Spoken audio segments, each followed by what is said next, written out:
ಮೂರು ಪ್ರಶ್ನೆ ಇದಾವ ನಿಮ್ಮವ. ಮೂರು ಪ್ರಶ್ನೆ. ಮನೆ ವಿಚಾರದ ಒಂದು ಕೇಳ್ತಾ ಇದ್ರಿ, ಮಗನ ವಿಚಾರದ ಒಂದು ಕೇಳ್ತಾ ಇದ್ದೀರಾ?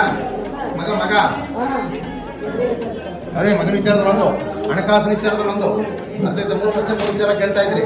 ಮೊದಲಿಗೆ ಸ್ವಲ್ಪ ಅಡಚಣೆ ಜಾಸ್ತಿ ಇದೆ ಅಂತ ಹೇಳುತ್ತೆ. ಮೊದಲಿಗೆ ಅಡಚಣೆ ಜಾಸ್ತಿ ಇದೆ, ಅದೇನ್ ಮಾಡ್ಬೇಕವ?